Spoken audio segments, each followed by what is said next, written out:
मैं इस टमाटर से खेलने नहीं आया हूँ और न ही इस टमाटर से आपको नीट से पहले फोड़ने आया हूँ। तो गैस करिए आज हम क्या डिस्कस करने वाले हैं। आज हम डिस्कस करने वाले हैं रोटेशनल मोशन के बहुत ही प्यारे प्यारे क्वेश्चन जो हमारे किसी न किसी कॉम्पिटिटिव एग्जामिनेशन में पूछे गए हैं। ये हमारे क्वेश्चन इतने इंपॉर्टेंट हैं कि अगर आप इन क्वेश्चन को अच्छे से सॉल्व करके जाते हैं तो मैं गारंटी देता हूं कि आपके नीट एग्जामिनेशन में रोटेशनल मोशन की एक भी क्वेश्चन गलत नहीं होगा। ये वो चैप्टर है जो हजारों बच्चों को उनको ड्रीम कॉलेज से दूर कर देता है। तो अगर आपको फिजिक्स में 160 प्लस मार्क्स चाहिए तो इस चैप्टर को जरूर सॉल्व करके जाइए, इन क्वेश्चन को समझ के जाइए। ठीक है, तो मेरे पास 6-7 पैटर्न के क्वेश्चन हैं जो एग्जाम में हर साल पूछे जा रहे हैं। अगर आप इनको ये क्वेश्चन अच्छे से एग्जाम से पहले समझ के जाओगे तो नीट में आपका गारंटीड एक भी क्वेश्चन गलत नहीं होने वाला। ठीक है, तो आते हैं इस सेशन में बिना टाइम वेस्ट किए हुए।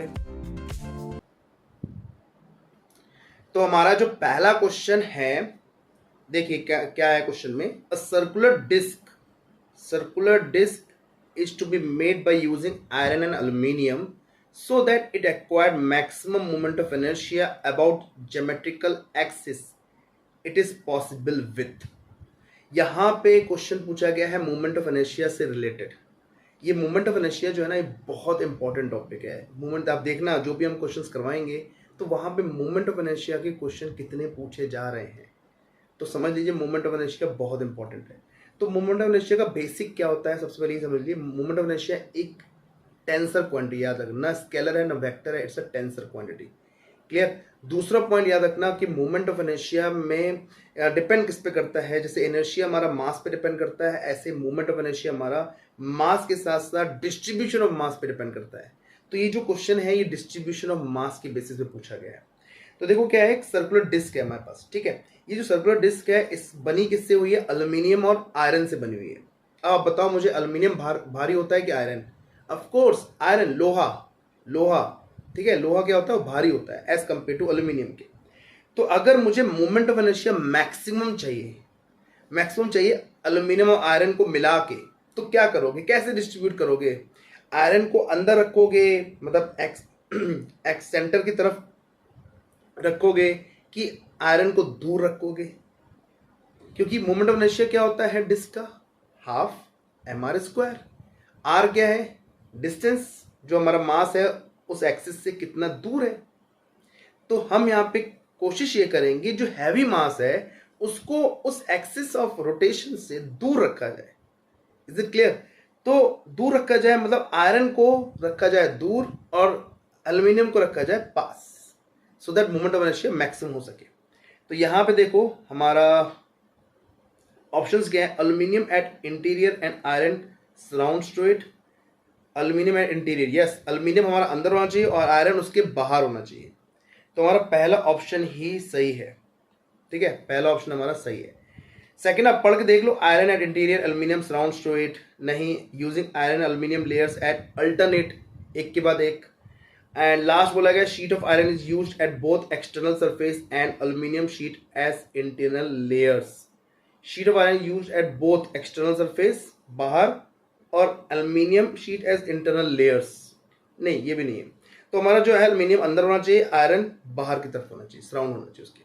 ठीक है, तो first option will be the answer. Next question देखो क्या है, a thin circular ring of mass m and radius r is rotating about its axis with a constant angular velocity omega. एक हमारे पास क्या है, रिंग है, ये रिंग हमारी रोटेट कर रही है कांस्टेंट एंगुलर वेलोसिटी से, जिसका मास m है और रेडियस r है। ठीक है, four objects each of mass m are kept gently to the opposite ends of two perpendicular diameters of the ring। अब हमने क्या किया, उस रिंग में 4 ऑब्जेक्ट्स ले लिए। बहुत इंपॉर्टेंट क्वेश्चन है, 2-3 बार रिपीट हुआ है। अगर आप PYQ लगा चुके हैं तो उसमें देखना आपको इस पैटर्न के क्वेश्चन कितनी बार मिला हुआ है। तो मैं आपके पास जो पैटर्न लेके आया हूं ना, ये बहुत अच्छे क्वेश्चन लेके आया हूं, तो इसलिए कह रहा हूं समझ के करो। The angular velocity of the ring will be, अब एंगुलर वेलोसिटी कितनी होगी रिंग की, पहले वो ओमेगा से रोटेट कर रही थी, अब हमने क्या किया, 4 ऑब्जेक्ट्स लिए जिसका मास m है और उसको gently opposite ends of 2 perpendicular diameters of the ring. तो सबसे पहले डायग्राम बना के देखते हैं क्या है इसका डायग्राम। हमारे पास एक रिंग है, समझना, ये रिंग है हमारे पास, ठीक, ये इसकी इस एक्सिस है। इस रिंग का मोमेंट ऑफ इनर्शिया आपको पता ही है कितना होता है, I is equal to M, अगर रेडियस आर है तो M R square, clear, I is equal to M R square. अब हमने क्या किया, 4 मासेस रख दिए परपेंडिकुलर डायमीटर, तो डायमीटर परपेंडिकुलर ले लो, ये हमने परपेंडिकुलर डायमीटर ले ली। परपेंडिकुलर डायमीटर का मतलब these diameter are perpendicular to each other. अब यहाँ पे अपने 4 ऑब्जेक्ट्स रख दिए ऐसे, ठीक है। अब आपको बताना है, पहले वो रोटेट कर रही तो जो सिर्फ रिंग थी, सिर्फ सिंपल सी रिंग थी, तब वो रोटेट कर रही थी ओमेगा से। किससे रोटेट कर रही थी, ओमेगा से। अब हमने 4 मासेस रख दिए ऐसे करके, अब वो कैसे रोटेट करेगी। अच्छा मुझे एक बात बताओ, क्या इसके मासेस रखने से क्या हमारा कोई एक्सटर्नल टॉर्क वगैरह कुछ आता है, क्या नहीं आ रहा है। तो इसको हम कैसे सॉल्व करेंगे, तो अगर हमें इस पैटर्न का क्वेश्चन मिलेगा तो हम अगर एक्सटर्नल टॉर्क नहीं है तो हम यहाँ पे लगाएंगे conservation of angular momentum, conservation of angular momentum, क्योंकि आपको और कुछ चीज नहीं पता है। मोमेंट ऑफ इनर्शिया आप निकाल सकते हो, और आपसे ओमेगा पूछा गया है, और ओमेगा और मोमेंट ऑफ इनर्शिया का जो रिलेशन होता है वो एंगुलर मोमेंटम से ही आता है, दैट इज एल बराबर आई ओमेगा। तो आपको इनिशियल एंगुलर मोमेंटम और फाइनल एंगुलर मोमेंटम को क्या करना है, बराबर करना है, क्लियर। तो इनिशियल एंगुलर मोमेंटम क्या है, आई इंटू ओमेगा, और बाद में कितना हो जाएगा, तो देखो आई तो रिंग का तो रहेगा ही मोमेंट ऑफ इनर्शिया, प्लस जो 4 हमारे मासेस हैं, जो 4 ऑब्जेक्ट्स हमने रखे गए हैं, उनका मोमेंट ऑफ इनर्शिया ऐड हो जाएगा। तो हम लिखेंगे 4 टाइम्स एम आर स्क्वायर। अच्छा स्मॉल एम सबका मास सेम है, ठीक है, ये हो जाएगा, और आपकी ओमेगा डैश एंगुलर वेलोसिटी हो जाएगी, और हमें ओमेगा डैश ही फाइंड करना है। तो ओमेगा डैश कितना आएगा, तो ओमेगा डैश आ जाएगा हमारे पास I omega divided by I plus 4m R square. तो आई को हम रख लेते हैं capital M R square, I को आप कैपिटल एम आर स्क्वायर रखो, तो capital M R square omega, नीचे से आर स्क्वायर कॉमन ले लीजिए, तो क्या बचेगा, capital M plus 4 small M. Is it clear, capital M plus 4 small M. तो आर स्क्वायर हमारा कैंसिल हो गया, और हमारे पास जो फाइनल एक्सप्रेशन आया वो आया capital M omega divided by capital M plus 4 small M, ठीक है। तो देख लो कौन सा ऑप्शन है, और साथ में ओमेगा था, हाँ ठीक है, कौन सा ऑप्शन है भाई, capital M omega divide by capital M plus 4m, second option. Is it clear, समझ में आ गया। क्या किया, कंजर्वेशन ऑफ एंगुलर मोमेंटम लगाया हमने, कंजर्वेशन ऑफ एंगुलर मोमेंटम। अब देखो नेक्स्ट क्वेश्चन क्या है, समझते हुए चलिए प्लीज, क्वेश्चन को समझते हुए चलिए, अगर डाउट आता है तो कमेंट सेक्शन में जरूर डाउट पूछते हुए चलिए, ठीक है। तो नेक्स्ट क्लास में मैं हो सकता है आपके वो डाउट्स क्लियर करता चलो। नेक्स्ट देखो क्या है, a ball rolls without slipping, a ball rolls without slipping, the radius of gyration of the ball about an axis passing through its center of mass is k। Radius of gyration कितना दे रखा है उस ball का, k दे रखा है, passing through its center of mass k। if radius of the ball is r, then the fraction of the total energy associated with its rotational energy will be। देखो एक इस पैटर्न के question बहुत पूछे जाते हैं, that is related to the energy. आपको पता होना चाहिए कि हमारे पास जो रोटेशनल एनर्जी होती है वो वहाँ पे हम 2 कैटेगरी में डिवाइड करते हैं, एक होती है ट्रांसलेशनल काइनेटिक एनर्जी और एक होती है रोटेशनल काइनेटिक एनर्जी, ठीक है। तो यहाँ पे टोटल जो एनर्जी होती है वो 2 पार्ट में डिवाइड कर दी, ट्रांसलेशन में और रोटेशनल में।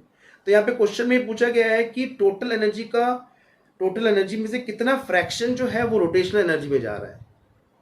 इज इट क्लियर, तो हमें रोटेशनल एनर्जी कितना है, कितना पार्ट रोटेशनल एनर्जी है टोटल एनर्जी का, ये पूछा गया है। तो देखो हमारे पास क्या है, पहले सबसे पहले फिगर बनाते हैं। एक बॉल है, there is a ball rolls without slipping, मतलब प्योर रोलिंग हो रही है, प्योर रोलिंग हो रही है। इस बॉल का रेडियस ऑफ जायरेशन दे रखा है k, तो हम लिख सकते हैं I is equal to moment of inertia कितना हो जाएगा, I is equal to M k square लिख सकते हैं। मोमेंट ऑफ इनर्शिया क्या हो जाएगा, I is equal to M k square. If radius of the ball be R, radius उसकी आर दे रखी है, then the fraction of total energy associated with rotational energy. तो देखो यहाँ पे समझना, हमारे पास टोटल एनर्जी जो होती है वो translational kinetic energy that is half M V square, और साथ में rotational kinetic energy that is half I omega square. Is it clear? और जबकि क्वेश्चन में बोला गया प्योर रोलिंग हो रही है, तो प्योर रोलिंग के लिए क्या कंडीशन है बेटा, प्योर रोलिंग के लिए कंडीशन होती है v is equal to R omega, v is equal to R omega होना चाहिए प्योर रोलिंग के लिए।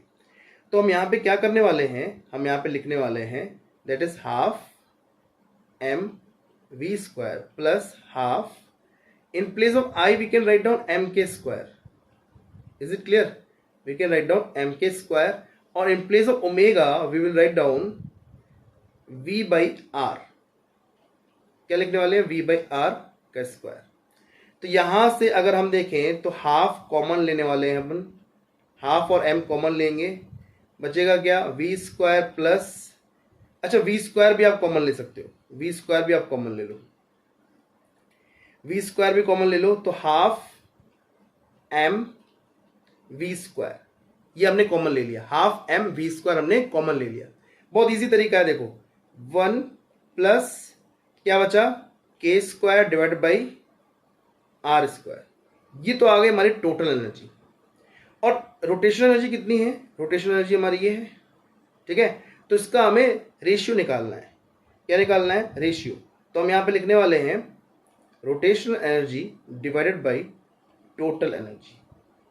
तो रोटेशनल एनर्जी कितनी है हमारे पास, half, in place of half I omega square divided by half M V square, और यहां से हम लिखेंगे 1 प्लस के square by R square. Is it clear? सबको समझ में आ रहा है? सिर्फ हमें रेशियो निकालना है, नथिंग एल्स, रेशियो। अब देखो इन प्लेस ऑफ आई, जैसे हमने एम के स्क्वायर लिखा था, यहाँ पे आई की जगह एम के स्क्वायर लिखा था, तो यहाँ पे आप आई की जगह एम के स्क्वायर लिख सकते हैं, ठीक है। तो आई की जगह एम के स्क्वायर लिखेंगे, तो देखो फाइनल जो रेशियो आएगा वो देखने क्या होएगा, हाफ हाफ आप हटा दो, हाफ हाफ आपका कैंसिल हो गया, आई की जगह हम लिख सकते हैं एम के स्क्वायर, और ओमेगा की जगह हम लिख सकते हैं V square by R square.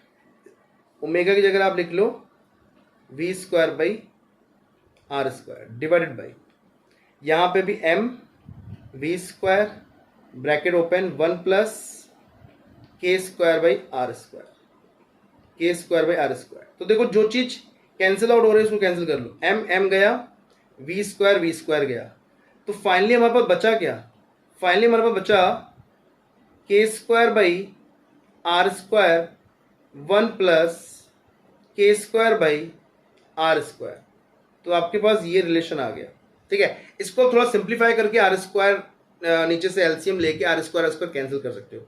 तो जो फाइनल रिजल्ट आपका आएगा वो आएगा K square divided by R square plus के स्क्वायर, के square divided by R square plus के स्क्वायर। तो देखो ऑप्शन कौन सा है, K square divide by K square plus R square, that is the third option. कौन सा ऑप्शन है, थर्ड ऑप्शन है। तो third option will be the correct answer. तो इस पैटर्न से आपको क्या समझ में आया कि एक रोटेशनल एनर्जी और ट्रांसलेशनल काइनेटिक एनर्जी से बेसिस पे क्वेश्चन एग्जाम में पूछे जा रहे हैं और बहुत इंपॉर्टेंट है प्लीज। तो ये पार्ट आपको समझ में आना चाहिए, ठीक है। नेक्स्ट क्वेश्चन देखो क्या है। A wheel of a bullock cart is rolling on a level road as shown the figure। जो हमारा बैलगाड़ी है, बैलगाड़ी का जो पहिया होता है व्हील, वो हमारा रोल कर रहा है, ग्राउंड पे रोल कर रहा है, ठीक है। If it's linear speed is v, इसकी लीनियर स्पीड क्या है, v है।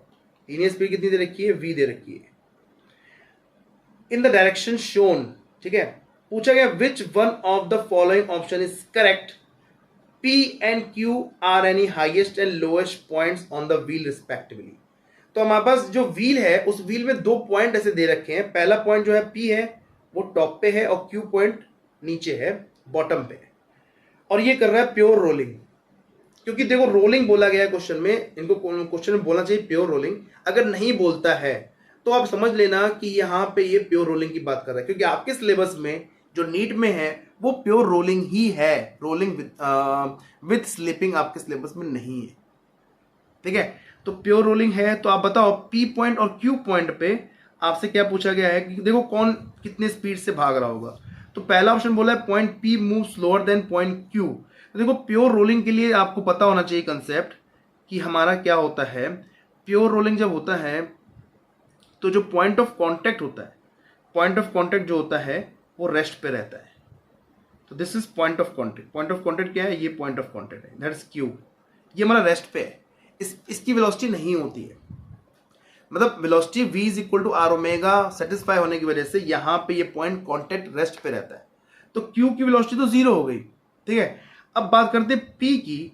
तो p की जो वेलोसिटी होती है वो होती है v plus R omega, v plus R omega, अगर ये ओमेगा एंगुलर वेलोसिटी से रोटेट कर रहा है और साथ में v वेलोसिटी से आगे बढ़ रहा है। तो p पॉइंट की वेलोसिटी क्या हो गई, ज्यादा हो गई एज कंपेयर टू q से। तो हम कह सकते हैं p point move faster than point q, that second option. Clear, क्योंकि q पॉइंट की वेलोसिटी क्या होगी, जीरो होगी, कॉन्टेक्ट पॉइंट रेस्ट पे होता है प्योर रोलिंग के केस में। तो q की वेलोसिटी क्या होगी, जीरो, और p की वेलोसिटी क्या होगी, v प्लस आर ओमेगा, और v is equal to R omega होता है। तो हम कह सकते हैं कि p पॉइंट की जो वेलोसिटी हो जाएगी वो टू टाइम्स v हो जाएगी। क्लियर, ये बात क्लियर। तो यहां पे सेकंड ऑप्शन हो जाएगा p point moves faster than point q। बहुत इजी क्वेश्चन पूछा गया है, पूछते हैं, नीट में पूछा जाता है। अब देखो नेक्स्ट क्वेश्चन, क्योंकि टाइम कम रहता है बेटा, टाइम कम रहता है जिसकी वजह से हमें क्वेश्चन जो नीट में बनाए जाते हैं वो इसी पैटर्न के ही बनाते हैं, ज़्यादा टाइम कंज्यूमिंग नहीं होते हैं। नेक्स्ट क्वेश्चन देखो क्या, a small object of uniform density rolls up a curved surface with an initial velocity v velocity से कर्व्ड सरफेस पे ऊपर की तरफ रोल कर रहा है। अब ये ऑब्जेक्ट कैसा है हमें पता नहीं है, इट्स कोई रोलिंग ऑब्जेक्ट है, हो सकता है वो डिस्क हो सकता है वो रिंग हो सकता है वो स्फीयर हो, समझ लो बात को, हो सकता है वो सिलेंडर हो। तो ये हमें पता नहीं है, क्वेश्चन में बताया नहीं गया है। फिर क्या बोला, it reaches up to a maximum height of 3v²/4g, इतनी मैक्सिमम हाइट तक वो जा रहा है। तो पूछ रहा है with respect to the initial position के रिस्पेक्ट में इतनी ऊपर तक जा रहा है। तो पूछा गया ऑब्जेक्ट क्या होगा। देखो अच्छा, इस पैटर्न के क्वेश्चन में आप क्या सोच रहे हो, क्या लगाना चाहिए, क्या कंसेप्ट लग सकता है। तो उसके बाद इनिशियल जो नीचे से ऊपर जाएगा तो कुछ वेलोसिटी होगी, और ये इसकी वेलोसिटी धीमे धीमे कन्वर्ट होके पोटेंशियल एनर्जी में कन्वर्ट होगी। अब रोलिंग ऑब्जेक्ट है, तो रोलिंग ऑब्जेक्ट के पास सिर्फ एक काइनेटिक एनर्जी नहीं होती है, दो काइनेटिक एनर्जी होती है, एक होती है ट्रांसलेशनल और एक होती है रोटेशनल। अभी हमने डिस्कस किया था ऊपर वाले क्वेश्चन में। तो ट्रांसलेशनल और रोटेशनल दो काइनेटिक एनर्जी होंगी, और ये दोनों काइनेटिक एनर्जी कन्वर्ट हो जाएंगे उसकी पोटेंशियल एनर्जी में, क्योंकि उससे ऊपर वो नहीं जा रहा है, एक पर्टिकुलर हाइट तक जा रहा है, उसके बाद वो रुक जा रहा है, तो उसकी पूरी एनर्जी खत्म हो गई, काइनेटिक एनर्जी, और मतलब रोटेशनल और ट्रांसलेशन दोनों काइनेटिक एनर्जी खत्म हो गई। और वो गई कहाँ, वो हमारी गई पोटेंशियल एनर्जी। तो हम इसी कंसेप्ट से सॉल्व करने वाले इस क्वेश्चन को, that is conservation of energy के बेसिस पे। तो यहाँ पे हमारे पास कोई रोलिंग ऑब्जेक्ट है, इसकी वेलोसिटी v दे रखी है, ठीक है, और ये यहाँ तक आते आते रुक जाता है, और इसकी जो ये हाइट है ये हमें क्वेश्चन में दे रखी है। हाइट कितनी दे रखी है, दैट इज 3v²/4g, ये हाइट हमें दे रखी है। तो हम यहाँ पे लगाने वाले हैं कंजर्वेशन ऑफ एनर्जी। तो यहाँ पे इसके पास इस पॉइंट पे इसके पास दो टाइप की एनर्जी होगी। टोटल एनर्जी हम लिखेंगे यहाँ पे, तो टोटल एनर्जी इसके पास होगी एक translation kinetic energy, that will be half mv², साथ ही साथ इसके पास रोटेशनल काइनेटिक एनर्जी भी होगी। तो रोटेशनल काइनेटिक एनर्जी क्या होती है, हाफ आई ओमेगा स्क्वायर। तो हम लिखेंगे half I omega square, in place of omega square I can write down, सीधे सीधे हम लिख देंगे v²/r²। इज इट क्लियर, यहाँ तक क्लियर है। आई को मैं आई रहने देता हूँ अभी, क्योंकि हमें आई के बारे में पता नहीं कि कौन सा ये ऑब्जेक्ट है, क्योंकि सारे रोलिंग ऑब्जेक्ट्स के हमारे जो मूवमेंट ऑफ इनर्शिया होते हैं वो अलग अलग होंगे। तो I will just put I, ठीक है। अब ये पूरी एनर्जी हमारी पोटेंशियल एनर्जी में कन्वर्ट होगी। तो पोटेंशियल एनर्जी है कितनी, mgh, mg, और h कितना है 3v²/4g। इसको अगर हम सिंप्लीफाई करें तो जी जी का कैंसिल हो जाएगा, तो हमारे पास आ जाएगा that will B 3/4 mv², 3/4 mv²। Is it clear? ये एनर्जी है उसके पास। इसको हम टोटल एनर्जी को इन दोनों से कोरिलेट करेंगे तो हमें बेसिकली टारगेट क्या हमें चाहिए, क्या आई चाहिए। आई पता चल जाएगा तो हम ऑब्जेक्ट निकाल लेंगे। तो हम यहाँ पे क्या करने वाले हैं, टोटल एनर्जी को पोटेंशियल एनर्जी से इक्वेट करने वाले हैं।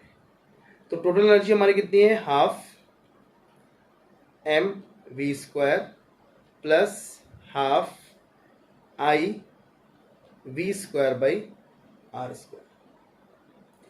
That should be equal to 3/4 times mv²। Is it clear? अब देखो v² उड़ा दो, सारा v² उड़ा दो, v² गया, v² गया, v² गया, ठीक है। तो 2 2 और ये भी गया 2, तो यहाँ बचा क्या, 3/2 m बचा, यहाँ बचा m। तो अगर हम देखें I/R² is equal to 3/2 m minus m, it will be m/2, right. तो यहाँ से I कितना है हमारे पास, I आ गया हमारे पास हाफ mr², हाफ mr²। तो ये हाफ mr² किस ऑब्जेक्ट का मोमेंट ऑफ इनर्शिया होता है भाई, हाफ mr² किस ऑब्जेक्ट का होगा, दैट इज डिस्क। डिस्क का moment of inertia half mr² होता है। तो यहाँ पे जो रोटेटिंग ऑब्जेक्ट हमारा वो डिस्क है ना। इजी, इतना इजी था। सिर्फ हमने कंजर्वेशन ऑफ एनर्जी लगाया है कि जो हमारी टोटल एनर्जी है उसके पास, जो भी टोटल काइनेटिक एनर्जी थी, चाहे वो ट्रांसलेशन और रोटेशनल कंबाइन थी, और वो पूरी कन्वर्ट हो जाती है उसकी पोटेंशियल एनर्जी में, mgh। ठीक है, उन दोनों को इक्वेट करो, देन यू विल गेट कि वो रोटेटिंग ऑब्जेक्ट है कौन सा। Is it clear? तो ये हमारा एक पैटर्न का क्वेश्चन था, ये मैंने आपको डिस्कस कर दिया। ऐसे हमारे एग्जाम में पूछे जाते हैं। डिस्क की जगह हो सकता है रिंग पूछ लें, नेक्स्ट टाइम हो सकता है इस साल रिंग पूछ लें। तो इस पैटर्न के क्वेश्चन एग्जाम में आते हैं और हमें इसी तरीके से सॉल्व करना है। नेक्स्ट क्वेश्चन देखो क्या है। क्वेश्चन है, a uniform rod A B of length L and mass M is free to rotate about point A point के अबाउट एक रॉड है, वो रोटेट कर सकती है। The rod is release from rest in the horizontal position, उस rod को horizontal position में रखा गया है।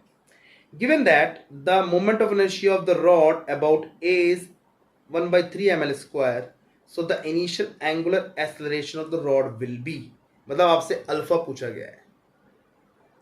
तो सबसे पहले डायग्राम बनाते हैं, समझते हैं क्या है। देखो ये क्वेश्चन 2 बार पूछ चुके हैं एग्जाम में, और जेई में भी एग्जाम में आ चुका है। तो समझ लो ये एनटीए का फेवरेट क्वेश्चन है। ऐसे हमारे पास एक रॉड रखी हुई है और एक एंड से फिक्स कर रखी है, देखा ना। Uniform rod A B of length L and mass is free to rotate about point A point के अबाउट वो रोटेट कर सकती है, घूम सकती है। तो इसकी लेंथ L है और मास M है। मास क्या, M है, तो मास इसका सेंटर ऑफ मास पे ही होगा। The rod is release from rest in the horizontal position, horizontal position से रिलीज की गई है और ये ऐसे करके रोटेट करेगी। तो आपसे अल्फा पूछा गया है। क्या पूछा गया है, alpha, that is angular acceleration. तो कितने बच्चे इसको सॉल्व कर सकते हैं अपने आप, या किसी ने सॉल्व कर रखा है पहले से? आई होप बहुत सारे बच्चों ने सॉल्व कर रखा होगा। तो देखो यहाँ पे करना क्या है, अल्फा की जब भी बात आए तो आपके दिमाग में स्ट्राइक करनी चाहिए टॉर्क। टॉर्क क्या होता है, I इंटू अल्फा। तो यहाँ पे एक्सटर्नल टॉर्क लग रहा है, उसकी वजह से ही एंगुलर एक्सेलरेशन आ रहा है। तो यहाँ पे हम कंजर्वेशन ऑफ एंगुलर मोमेंटम नहीं लगा सकते। अगर कभी भी ओमेगा और आई देता है तो दिमाग में एंगुलर मोमेंटम आना चाहिए। कभी भी अगर अल्फा और आई की बात करता है तो समझ जाना टॉर्क लगाना है। टॉर्क क्या होता है, I इंटू अल्फा। तो यहाँ पे मोमेंट ऑफ इनर्शिया आपको इस रॉड का अबाउट ए दे रखा है ऑलरेडी, तो हमें सिंपल सा टॉर्क लगाना है। टॉर्क हमारा होता है I इंटू अल्फा, ठीक है। ये प्रोवाइड कौन कर रहा है, ये प्रोवाइड कर रहा है mg, इसका वेट।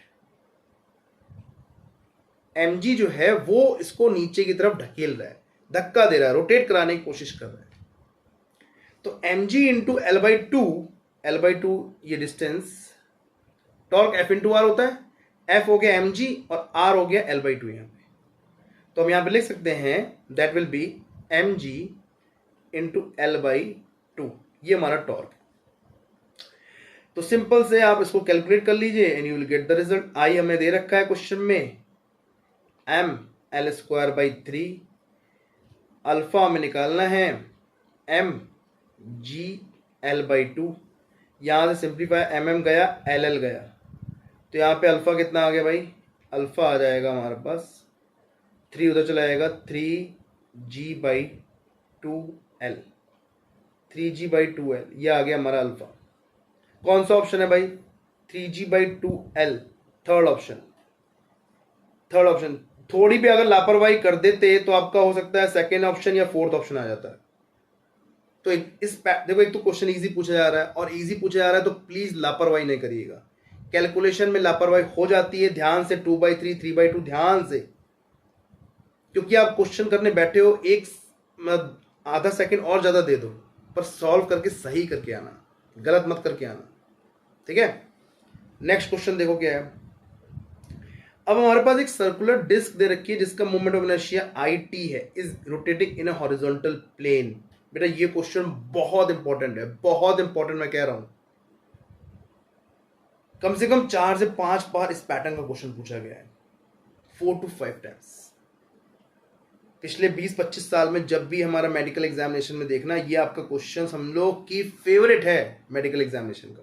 एम्स में, AIPMT में, नीट में ये क्वेश्चन रिपीट हुआ है बार बार। कंसेप्ट एक ही कंसेप्ट, अभी देखना समझना क्या है।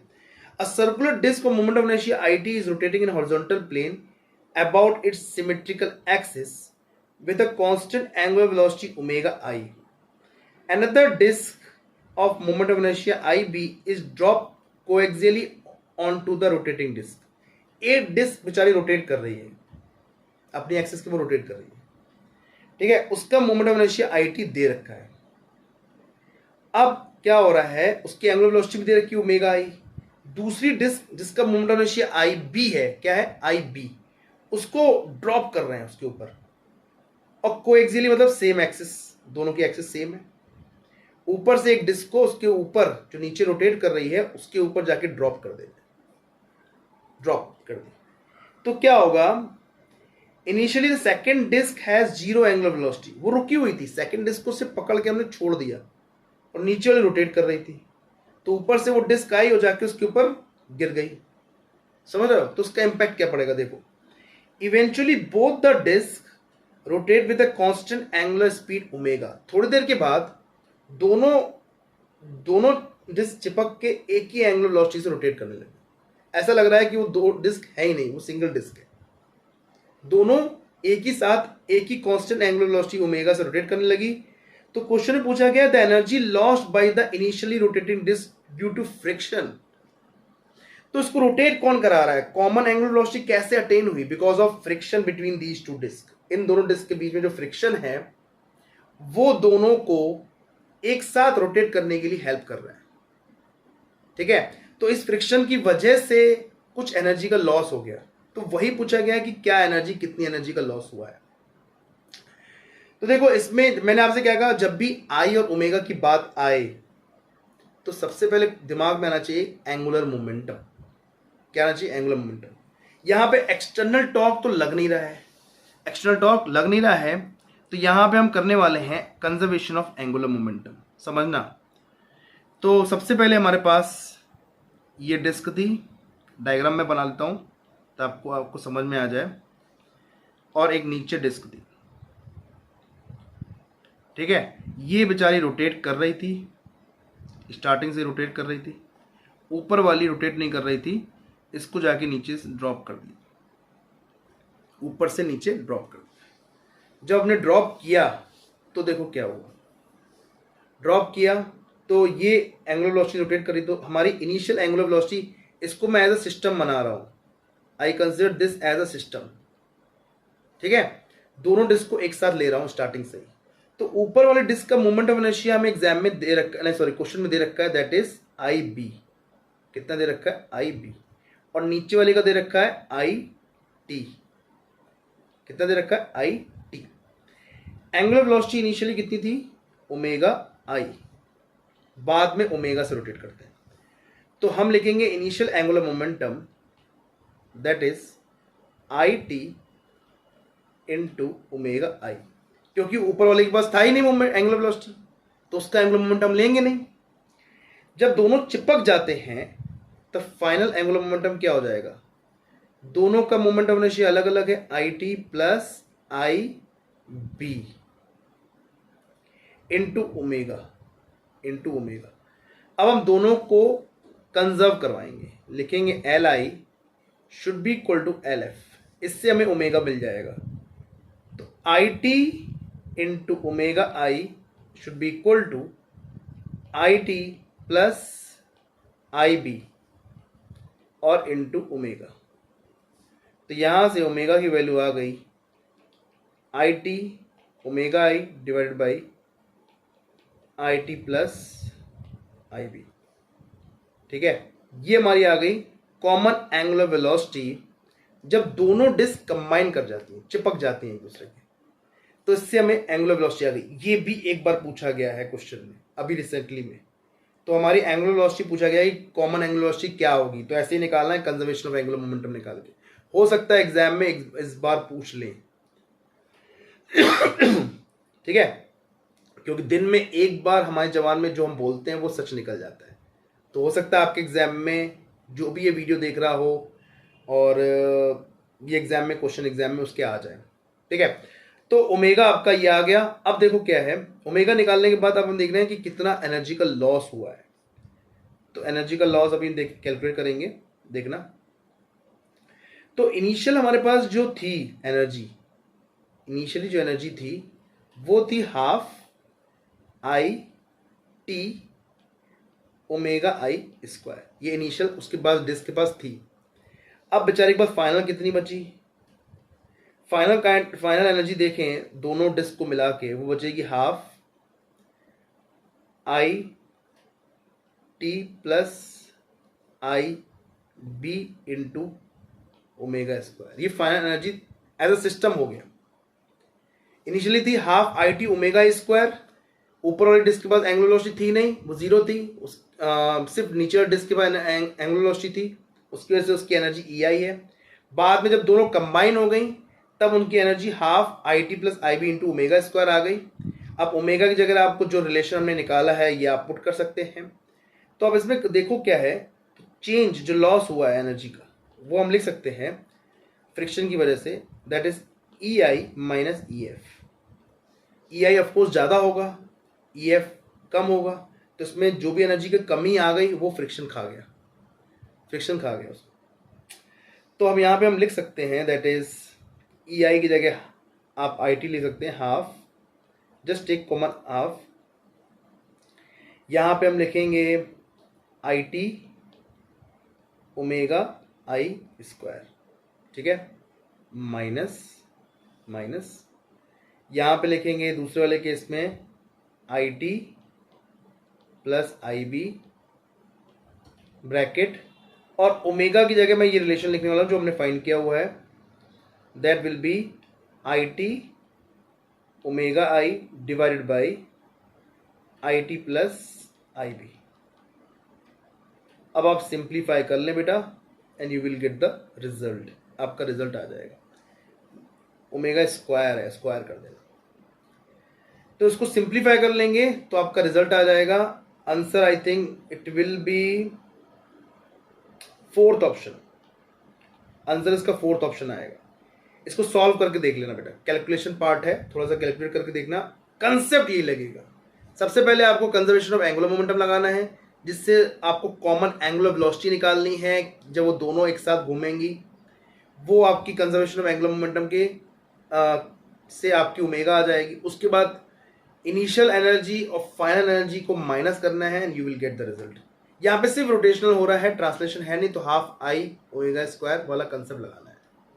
ठीक है, आई होप आप ये कंसेप्ट समझ गए होगे। थोड़ा सा कैलकुलेशन है, करके देखना, you will get the fourth option.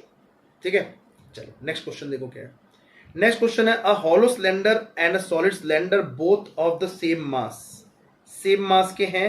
हमारे पास एक सॉलिड सिलेंडर है और हॉलो सिलेंडर है, दोनों का सेम मास है, same external diameter, are release from the same height से छोड़ा गया है at the same time on an incline plane, एक ही इंक्लाइन प्लेन से, एक है हमारे पास हॉलो सिलेंडर और एक है सॉलिड सिलेंडर, दोनों को रोल किया गया है, प्योर रोलिंग हो रही है, देखा ना, both roll down without slipping, मतलब प्योर रोलिंग हो रही है। तो which one will reach the bottom first, इस पैटर्न के क्वेश्चन बहुत पूछे जाते हैं, बहुत, कि कौन पहले पहुंचेगा, अगर डिस्क दे दे, रिंग दे दें और क्या कहते हैं सॉलिड सिलेंडर दे दें, हॉलो सिलेंडर दे दें, कौन कैसे पहुंचेगा, कौन सबसे पहले पहुंचेगा, किसका एक्सेलरेशन ज़्यादा होगा, किसकी वेलोसिटी ज़्यादा होगी, इस पैटर्न के क्वेश्चन बहुत पूछे जाते हैं। तो प्लीज़ कंसेप्ट समझ लेना, ठीक है। नोट्स अगर जिस मास्टर से पढ़ा है उसके नोट्स रिवाइज कर लेना। वैसे अच्छी बात यह है कि जल्दी ही हम जो नया सेशन चालू होगा उन बच्चों के लिए अच्छे अच्छे लेक्चर्स मैं बनाऊंगा, खुद पर्सनली एक एक लेक्चर्स एक एक कंसेप्ट समझाता हुआ चलूँगा। इस बार टाइम एक्चुअली कम था, मेरे पेरेंट्स की तबीयत ख़राब थी, तो हॉस्पिटल से घर, घर से हॉस्पिटल, इसमें टाइम कंज्यूम हो गया, तो इस बार बच्चों के लिए ज़्यादा कुछ कर नहीं पाया मैं, ठीक है। नेक्स्ट ईयर मतलब इस नए सेशन से, मई से, मैं पूरी कोशिश रहेगी मैं हर लेक्चर को, हर कंसेप्ट को आपको समझाता चलूँ, क्लास 11th हो, चाहे क्लास 12th हो, चाहे स्कूल एग्ज़ाम्स के लिए हो, चाहे आपके जे एग्ज़ाम के लिए हो, ठीक है। तो सब कुछ कवर करेंगे अपन नेक्स्ट सेशन से।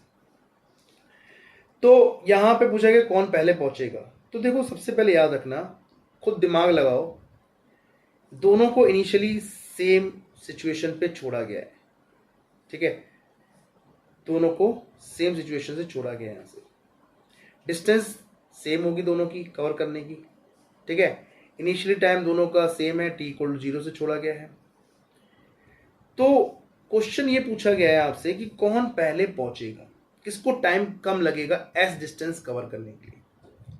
तो यहां पे जब नीचे जाएगा तो उसका एक्सेलरेशन जो भी होगा वो कांस्टेंट होगा, तो हम कह सकते हैं कि यहां पे लगा सकते हैं इक्वेशन s=12 at², ठीक है। तो यहां पे देखो ध्यान से, s दोनों ऑब्जेक्ट के लिए सेम होगा, a दोनों ऑब्जेक्ट्स के लिए देख चेक करना पड़ेगा कि सेम है कि डिफरेंट है। अब ये a जो है वही डिसाइड करेगा कि कौन सा ऑब्जेक्ट पहले पहुंचेगा और कौन सा बाद में। अगर आपको टाइम कम करना है, उसका कम टाइम में पहुंचाना है, तो उसका a ज्यादा होना चाहिए। क्या होना चाहिए? a ज्यादा होना चाहिए। समझ रहे हो इस इक्वेशन, समझ रहे हो? s=12 at² से मैं क्या कहना चाह रहा हूं, s दोनों ऑब्जेक्ट के लिए सेम है। अब a और t जो है, अगर आपको t कम चाहिए, उस ऑब्जेक्ट के लिए t कम चाहिए, मतलब जल्दी पहुंचाना है उसको, तो उसका a क्या होना चाहिए? ज्यादा होना चाहिए। अब हम चेक करते हैं कि इंक्लाइन प्लेन में ऑब्जेक्ट के लिए क्या रिलेशन होता है, a=g sin theta bracket upon 1 + i upon m r², ये रिलेशन होता है, ठीक है। तो यहां से हमें देखना है कि जो सॉलिड सिलेंडर है और जो हॉलो सिलेंडर है, जिसका मोमेंट ऑफ इनर्शिया ज्यादा होगा उसका एक्सेलरेशन कम होगा। तो यहां पे मोमेंट ऑफ इनर्शिया किसका ज्यादा होता है भाई, हॉलो का कि सॉलिड का? मोमेंट हॉलो का होता है 2/3 mr², सॉलिड का होता है 2/5 mr²। तो यहाँ पे सॉलिड का जो होता है वो ज़्यादा होता है, तो मोमेंट ऑफ इनर्शिया उसका ज़्यादा है, तो उसका एक्सेलरेशन देखो, moment of inertia sorry hollow का ज़्यादा है, हॉलो का मोमेंट ऑफ इनर्शिया ज़्यादा है एज कंपेयर टू सॉलिड के। तो जिसका मोमेंट ऑफ इनर्शिया ज़्यादा तो उसका एक्सेलरेशन कम। तो यहाँ पे एक्सेलरेशन सॉलिड सिलेंडर का ज़्यादा होगा एज कंपेयर टू हॉलो के। तो यहाँ पे कौन पहले पहुँचने वाला है? यहाँ पे पहुँचने वाला है सॉलिड सिलेंडर। सॉलिड सिलेंडर पहले पहुँच जाएगा, ठीक है, क्योंकि उसका मोमेंट ऑफ इनर्शिया क्या है? कम है। और मोमेंट ऑफ इनर्शिया जिसका कम है, क्योंकि देखो इनवर्सली प्रोपोर्शनल है, इनवर्सली प्रोपोर्शनल है, ए और आई जो है वो इनवर्सली प्रोपोर्शनल एक दूसरे, जी साइन थीटा दोनों के लिए सेम, mr² सेम, क्योंकि मास और रेडियस सेम दे रखी है। तो यहाँ पे आई जो है वो इंपॉर्टेंट रोल प्ले कर रहा है। तो acceleration is inversely proportional to moment of inertia. तो जिसका मोमेंट ऑफ इनर्शिया ज़्यादा होगा उसका एक्सेलरेशन कम होगा, एक्सेलरेशन कम होगा तो उसको टाइम ज़्यादा लगेगा नीचे तक पहुँचने में। तो यहाँ पे जीत कौन गया? Solid cylinder. बाजी कौन मार गया? Solid cylinder. ठीक है, ठीक है। नेक्स्ट क्वेश्चन देखो, when a mass is rotating in a plane about a fixed point its angular momentum is directed along. Angular momentum की डायरेक्शन पूछी गई है। एंगुलर मोमेंटम का फॉर्मूला क्या होता है? एल बराबर, एक्सप्रेशन क्या होता है एंगुलर मोमेंटम का? अरे M R cross V vector, ये होता है एंगुलर मोमेंटम का डायरेक्शन है। Angular momentum is a vector quantity. तो आर क्रॉस वी हम राइट हैंड लेंगे और आर क्रॉस वी कर लेंगे, ए क्रॉस बी जैसे हमने किया था वेक्टर में। तो आर जिस डायरेक्शन में रोटेट कर आर, ये जिस डायरेक्शन में रोटेट कर रहा है, सपोज डायरेक्शन रोटेट कर रहा है, जो थंब की डायरेक्शन होगी वो वहां पे एंगुलर मोमेंटम डायरेक्शन देगी। तो एंगुलर मोमेंटम डायरेक्शन, अगर एक मास है वो रोटेट कर रहा है about a plane about a fixed point, किसी फिक्स पॉइंट के अबाउट रोटेट कर रहा है, तो आर क्रॉस वी अगर हम करें तो उसका एंगुलर मोमेंटम की डायरेक्शन जो होगी उस एक्सिस, जिस एक्सिस के अबाउट वो रोटेट कर रहा है उस एक्सिस के अलोंग जाएगी। ठीक है, वो एक कोई कोनिकल पेंडुलम की तरह नहीं रोटेट कर रहा है, वो एक प्रॉपर सर्कुलर मोशन की तरह रोटेट कर रहा है इसे। तो सर्कुलर मोशन में एक प्लेन में रोटेट कर रहा है, जिसकी वजह से जिस एक्सिस के अबाउट रोटेट कर रहा है उसी एक्सिस के अलोंग उसका एंगुलर मोमेंटम होगा। आर क्रॉस वी देख लो, आर फिंगर्स को आर डायरेक्शन में, और फिर जिस डायरेक्शन में पार्टिकल रोटेट कर, मतलब उसकी जो वेलोसिटी है उस डायरेक्शन में फिंगर्स को मोड़ लो, कर्ल कर लो उसको। तो जो थंब की डायरेक्शन होगी वो डायरेक्शन बताएगी एंगुलर मोमेंटम की। तो R cross V, R cross V, तो थंब रिप्रेजेंट्स ऊपर, ऊपर देख रिप्रेजेंट कर रहा है। अगर ये पार्टिकल इधर रोटेट कर रहा होता तो आर क्रॉस वी तो नीचे आ जाता थंब, पर है अलोंग द एक्सिस, चाहे ऊपर चाहे नीचे, वो क्या है? अलोंग द एक्सिस है। तो यहाँ पे क्वेश्चन में कहाँ बोल रहा है? A line perpendicular to the plane of motion, बिल्कुल सही है, a line perpendicular to the plane of motion. दूसरा क्या है? Making angle 45 degree to plane, नहीं नहीं, ये तब होता जब कोनिकल पेंडुलम की तरह रोटेट करता। दूसरा रेडियस नहीं, टेंजेंट नहीं, तो only one option. R cross V निकालने का तरीका मैंने आपको बता दिया। यहाँ पे एंगुलर मोमेंटम डायरेक्शन जो होगी वो एक्सिस और रोटेशन के अलाउंग होगी। नेक्स्ट क्वेश्चन देखो, सिंपल सा क्वेश्चन था। नेक्स्ट क्वेश्चन क्या? Force F is equal to A I cap plus 3j cap plus 6k cap is acting at a point R 2i cap minus 6j cap minus 12k cap. The value of alpha for which angular momentum about origin is conserved. Angular momentum क्या है? Conserved है। तो जब angular momentum conserve है तो torque क्या होना चाहिए? जीरो। तो आपको यहाँ पे आर क्रॉस एफ बराबर जीरो करना है। तो आप आर क्रॉस एफ कर लो, आर क्रॉस एफ करके देख लो। तो पहले हम देख लेते हैं एफ वेक्टर क्या दे रखा है हमें। एफ वेक्टर दे रखा है alpha I cap plus 3j cap plus 6k cap, ये हमें एफ वेक्टर दे रखा है। आर वेक्टर क्या दे रखा है? आर वेक्टर दे रखा है हमें 2i cap minus 6j cap minus 12k cap. अब हम टॉर्क करने वाले हैं, टॉर्क निकालने वाले हैं। टॉर्क का फॉर्मूला होता है R cross F, F cross R नहीं, आर क्रॉस एफ। ध्यान देना, ये एफ क्रॉस आर कर दोगे तो गलत हो जाएगा आंसर। आर क्रॉस एफ करना है अपने को। और आई जे के, आर में क्या दे रखा है? 2 माइनस 6 और माइनस 12, और एफ में क्या दे रखा है? अल्फा 3 6। ये हमारा जीरो होना चाहिए अगर आपको मोमेंटम कंजर्व कराना है तो इसको सॉल्व कर ले भाई। ए क्रॉस बी करना तो आपको आता है, बचपन सीखते आ रहे हो, क्लास 9 में वेक्टर पढ़ाया जाता है, कॉम्पिटिटिव बच्चा जो तैयार कर रहा होता है ओलंपियाड्स के लिए, तो वहाँ पे भी सीखा होगा आपने। ठीक है, और अगर क्लास 11 में सीखा है स्टार्टिंग में ही वेक्टर जब पढ़ाया जाता है तब आप करना जानते होगे। तो वेक्टर वेरी इंपॉर्टेंट चैप्टर है, वहाँ से रिलेटेड क्वेश्चन पूछे जाते हैं। तो यहाँ से आप निकाल पाओगे आई कैप विल बी कितना होगा? सिंप्लीफाई करो, 6 माइनस 6 कितना आएगा? माइनस 36, और 12 माइनस 3 प्लस 36। ठीक है, माइनस जे कैप, जे कैप वाला निकाल लो, 6 to 12 माइनस 12 प्लस 12 अल्फा। ठीक है, ये 12 है। के कैप, के कैप निकाल लें, कितना आएगा? 3 into 2 6 and plus 6 alpha. Should be equal to 0। ठीक है, अब ये हमारा 0 के बराबर है, तो 0 करने के लिए अल्फा की क्या वैल्यू होनी चाहिए अगर हमें 0 करना है तो आई तो देखो 0 हो गया पूरा खत्म। अल्फा की वैल्यू अगर हम -1 कर दें, देखो ध्यान से देखा जाए, अल्फा की वैल्यू -1 कर दें तो -12 और +12 ये 0 हो जाएगा, ये -6 + 6 0 हो जाएगा। तो अल्फा की वैल्यू यहाँ पे क्या होनी चाहिए, -1 के बराबर होनी चाहिए, तभी आपका आंसर 0 आ पाएगा, तभी आपका मोमेंटम कंजर्व हो पाएगा। कौन सा momentum, angular momentum. Clear, angular momentum conserve कब होता है, जब टॉर्क हमारा 0 होता है, तो टॉर्क यहाँ पे 0 करके एंगुलर मोमेंटम को कंजर्व करना है। ठीक है, तो यहाँ पे आंसर आ गया C option, that's -1। Next question देखो क्या है। नेक्स्ट क्वेश्चन बोल रहा है from a circular disc of radius r and mass 9m। Bore मत होना प्लीज, ये सारे क्वेश्चन इंपॉर्टेंट हैं, जो सच में सीरियस बच्चा होगा ना वो ध्यान से कर रहा होगा एक क्वेश्चन को। नेक्स्ट क्वेश्चन देखो क्या है कि from a circular disc of radius capital R and mass 9m, a small disk of mass capital M and radius r/3 is removed concentrically। Concentrically उसमें से बड़ी डिस्क में से छोटी डिस्क निकाल के बाहर कर दी। अब पूछा गया the movement of inertia of the remaining disc about an axis perpendicular to the plane of the disc and passing through centre. बहुत इजी क्वेश्चन है। क्वेश्चन पूछे जाते हैं कि बड़ी में से छोटी को निकाल दें तो रिमेनिंग डिस्क का मूवमेंट ऑफ इनर्शिया क्या होगा। यहां पे तो बहुत इजी है कि 20 से निकाल दिया है, कभी कभी क्या होता है किसी कॉर्नर से निकाल देते हैं। ठीक है, समझ रहे हो क्या कहना चाह रहा हूं।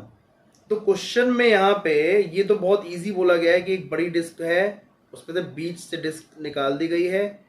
ठीक है, ये निकाल दी गई, रिमेनिंग जो डिस्क है उसका मोमेंट ऑफ इनर्शिया निकालना है इस सेंटर के अबाउट, इस एक्सिस के अबाउट जो सेंटर से पास करेगी। कभी कभी क्वेश्चन में क्या बोलते हैं, देखो ये डिस्क रहती है और यहां से किसी एज से यहाँ पे निकाल देते हैं, पूछते हैं इस एक्सिस के अबाउट मोमेंट ऑफ इनर्शिया क्या होगा।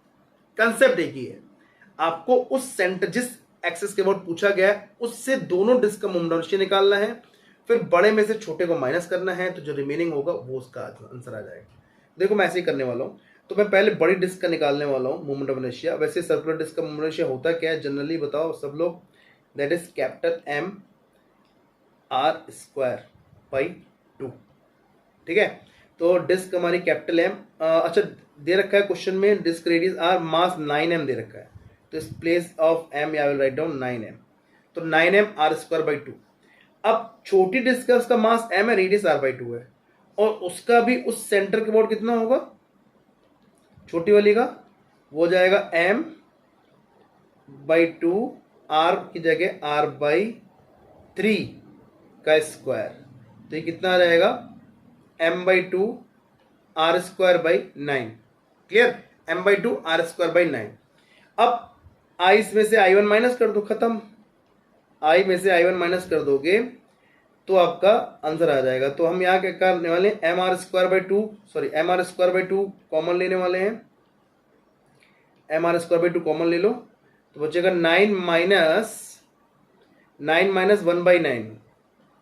सिंप्लीफाई करके देख लो कितना आ रहा है, 9 9 81, 81 माइनस 1 80, 80/9, 80 mr²/18।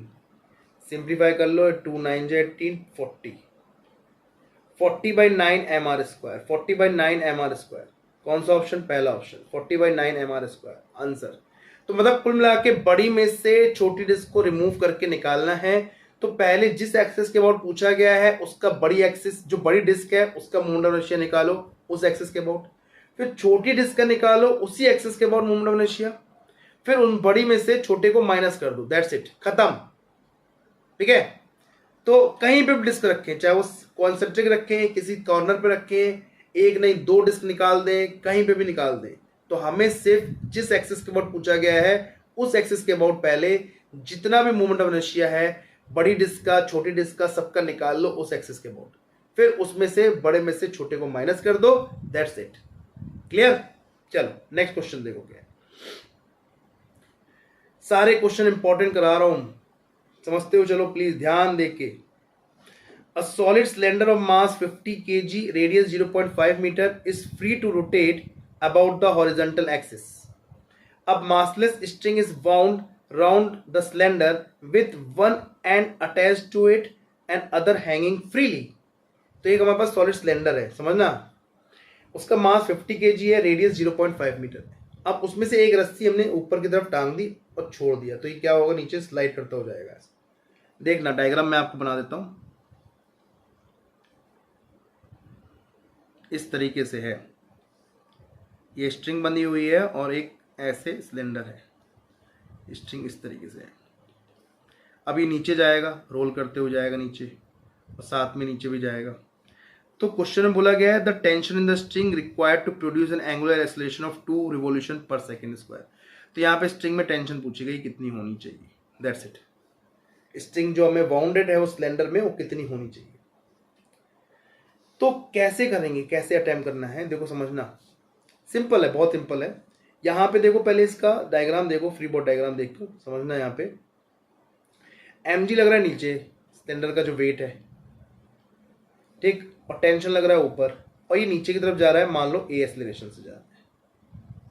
तो हम क्या करने वाले हैं यहाँ पे, mg माइनस टी बराबर ma, और हमसे क्वेश्चन में क्या पूछा गया, टेंशन पूछा गया है।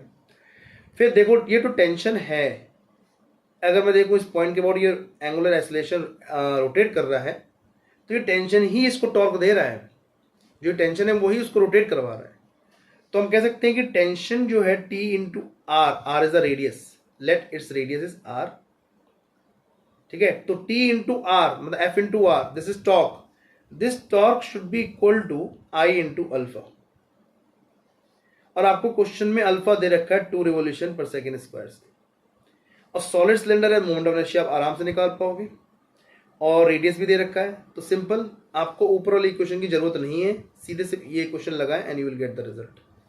तो टेंशन कितना है भाई, वही निकालना है अपने को। रेडियस कितनी दे रखी है, रेडियस दे रखी है 0.5 metre, so I will write down 5/10 here, clear.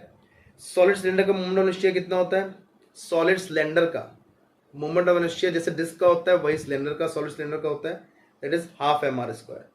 तो जस्ट पुट mr²/2।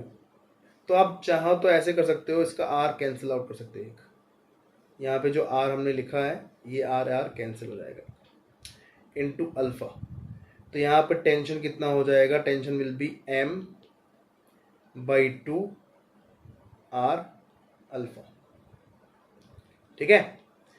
तो m कितना दे रखा है 50/2 25, रेडियस दे रखी 0.5, तो 25, रेडियस 0.5 मीन्स 5/10, एंड अल्फा आपको दे रखा है 2 रिवोल्यूशन पर सेकेंड स्क्वायर। तो अल्फा कितना हो जाएगा, अल्फा हो जाएगा 2π इंटू 2, दैट्स 4π, 4π आपका अल्फा आ गया, ठीक है। तो यहाँ से मल्टीप्लाई करके सिंप्लीफाई करो, कितना आ रहा है, सिंप्लीफाई करके देखो भाई कितना आ रहा है, 5 1 2 2 से 2 2π इंटू 25 50π, पाई की वैल्यू 3.14, 3.14 इंटू 50 अप्रॉक्सीमेटली 157। करके देखना यार, मेरे को कैलकुलेशन में देखो, मैं ये कैलकुलेशन गलती करता हूँ, कंसेप्ट मैं समझा दे रहा हूँ, कैलकुलेशन एक बार करके देखना, क्योंकि मुझे नहीं पता इसका आंसर क्या है। आप करके देखो, you will get the result. Concept यही है, टॉर्क जो प्रोवाइड कर रहा है वो टेंशन है T into R, and that should be equal to I into alpha. I यहाँ पे दे रखा है आपको, अल्फा भी दे रखा है, आपको टेंशन निकालनी, दैट्स इट, ठीक है। तो करके देखिए, 50π आंसर आ रहा है, पाई की वैल्यू 3.14 रख के देखना, मल्टीप्लाई करके देख लो, ठीक है। नेक्स्ट क्या है, the movement of the force, अभी हमने किया था इस पैटर्न क्वेश्चन।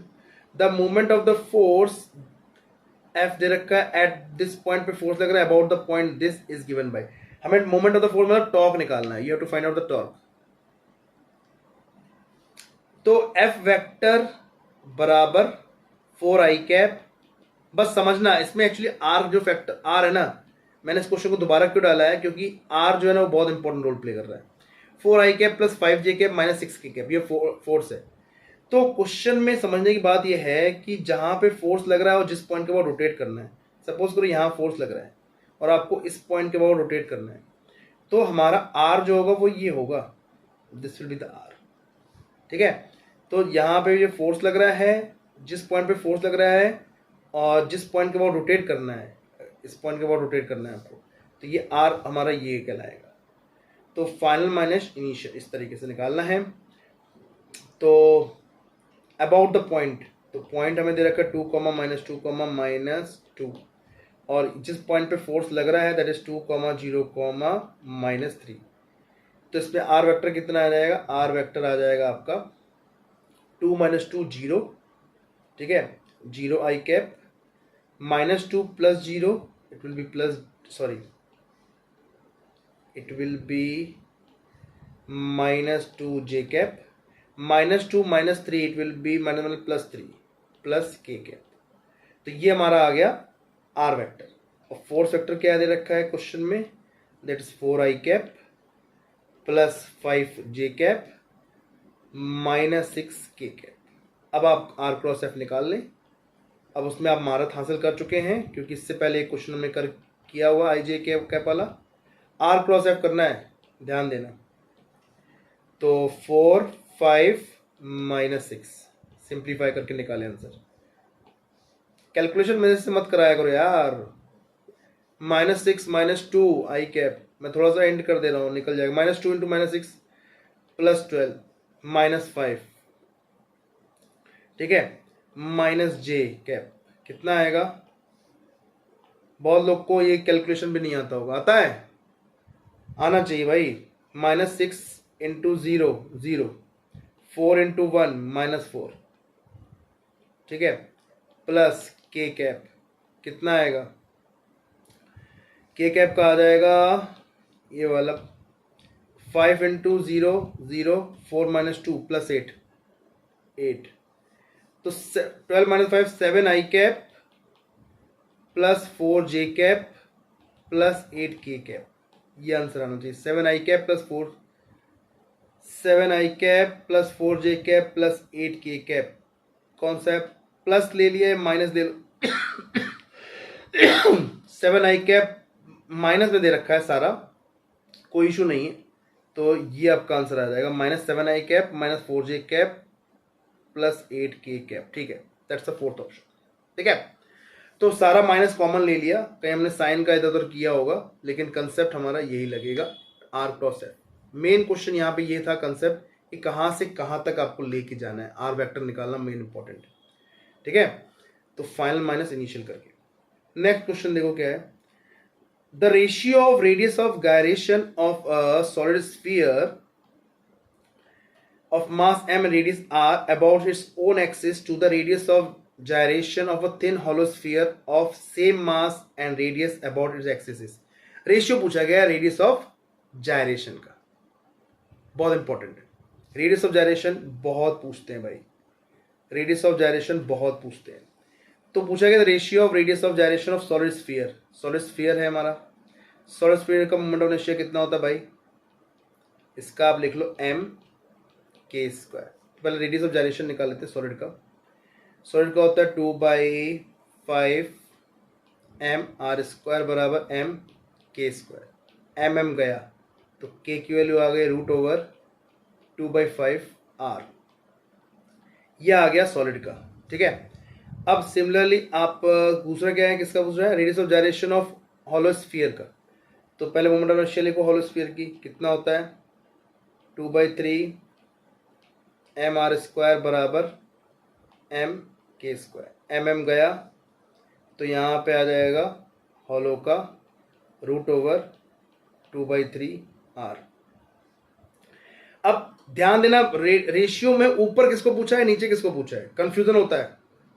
तो यहाँ पे रेशियो पूछा है रेडियस ऑफ जायरेशन, पहले सॉलिड स्फीयर रखना है फिर हॉलो स्फीयर रखना है। तो पहले सॉलिड रख लो ऊपर, नीचे हॉलो रख लो, ठीक है। तो सॉलिड का क्या है √2/5 r divided by √2/3 r। r गया, सिंप्लीफाई करके आया आंसर 3/5, √3/5। कौन सा ऑप्शन, फोर्थ ऑप्शन, खत्म है ना, इजी। रेडियस ऑफ जायरेशन ऐसे निकालते हैं, आई बराबर एम के स्क्वायर। आई आपको पता होना चाहिए, कुछ स्टैंडर्ड आई आपको याद होने चाहिए, सॉलिड स्फीयर का, हॉलो स्फीयर का, रिंग का, डिस्क का, यही बहुत ज़्यादा यूज पूछते हैं ज़्यादातर।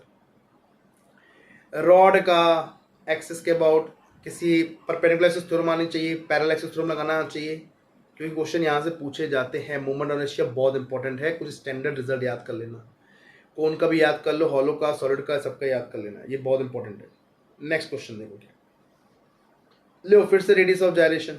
The radius of gyration of a solid sphere of mass 5 kg about xy is 5 metre as shown the figure. The radius of the sphere is that is 5x by root 7 meter. Then the value of x is, ये तो आप कर सकते हो भाई, अपने आप करोगे, अपने आप करेंगे भाई, वीडियो को पॉज करके अपने आप सॉल्व करो। अब एक एक क्वेश्चन मेरे से सॉल्व मत कराओ। Radius of gyration of solid sphere पूछा है। सॉलिड स्फीयर का पहले, सबसे पहले आप क्या करोगे, मोमेंट ऑफ इनर्शिया निकालोगे। क्या था moment of inertia solid sphere का? 2/5 mr²। वो होता है अपने स्फीयर का इस एक्सिस के अबाउट, इस एक्सिस के अबाउट होता है।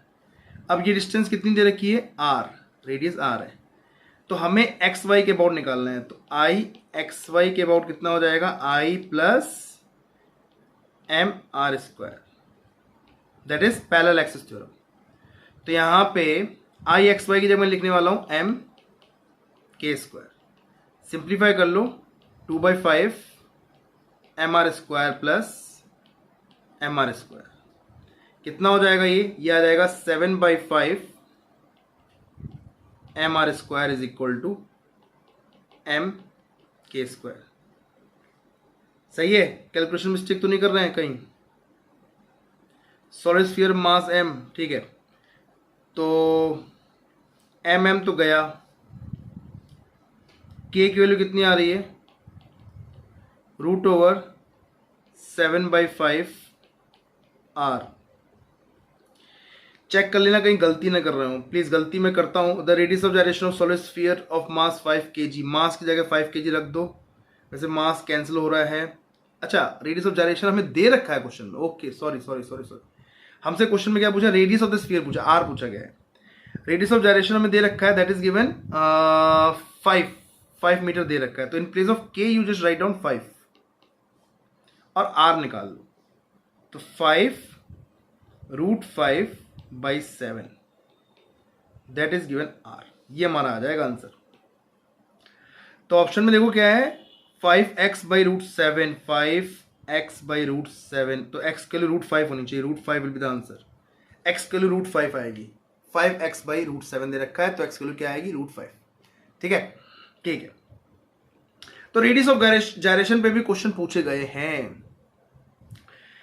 नेक्स्ट क्वेश्चन क्या है? अ solid sphere of radius r is placed on a smooth horizontal surface. A horizontal force F is applied at height h from the lowest point.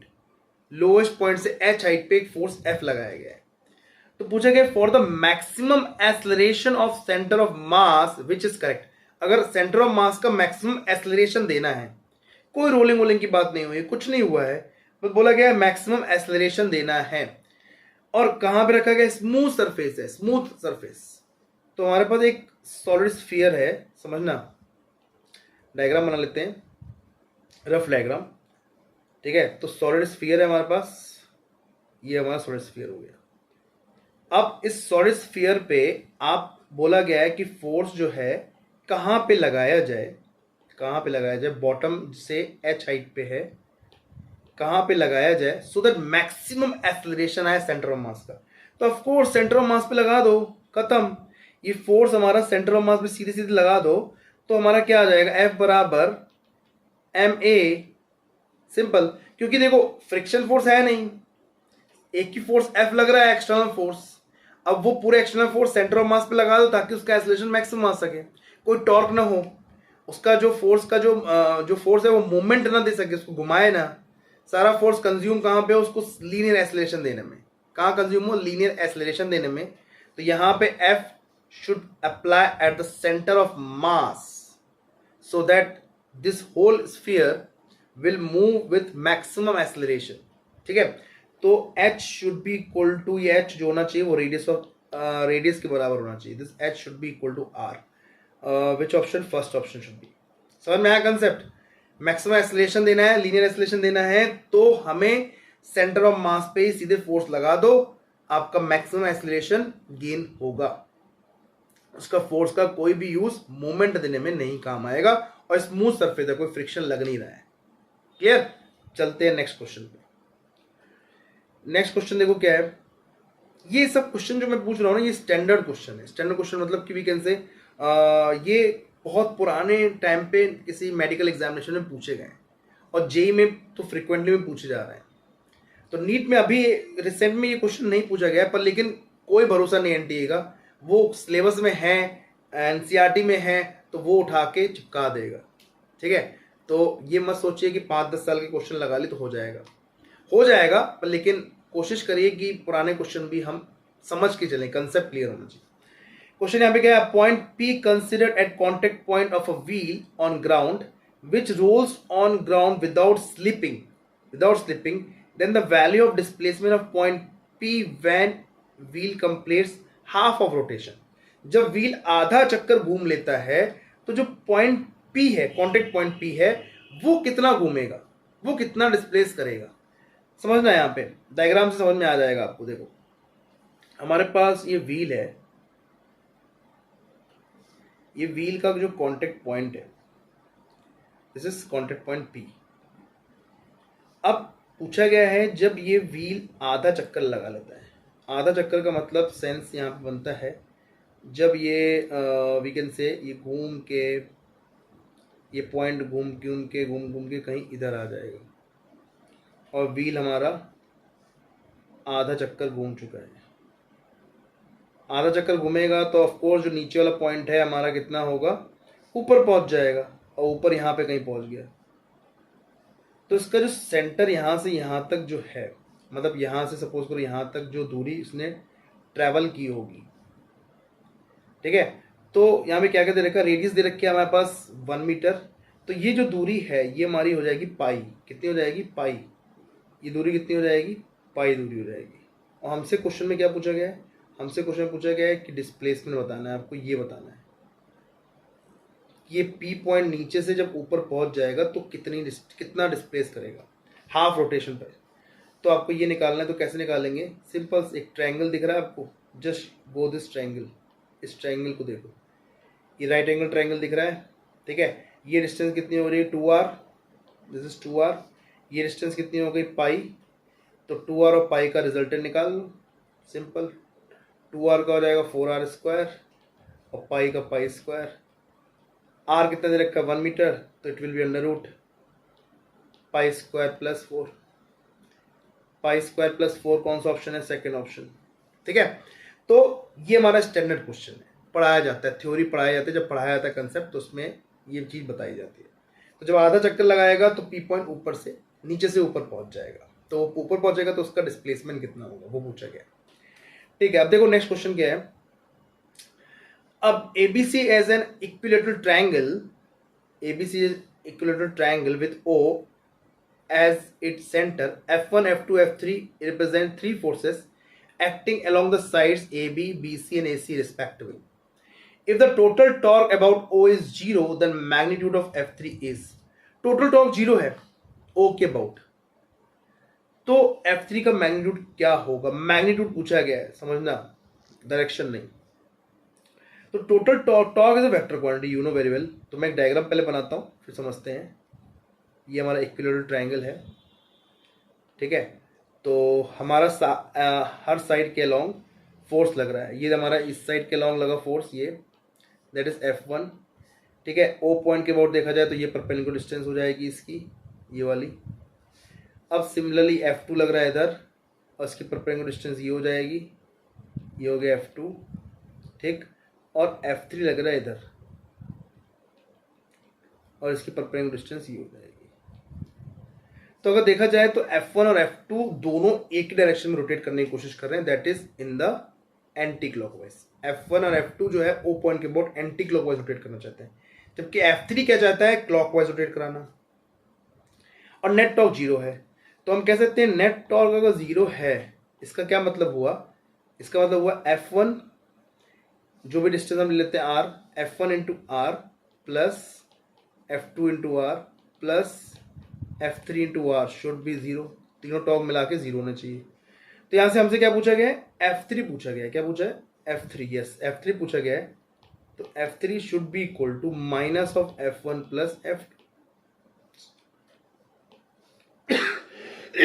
मतलब F3 जो है of course F1 और F2 के opposite direction में लग रहा है, दिख रहा है डायग्राम में।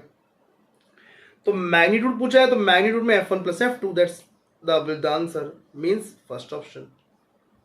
क्लियर, सिंपल था, टॉर्क का कंसेप्ट था, सिंपल सा। ठीक है, नेक्स्ट क्वेश्चन देखो क्या है।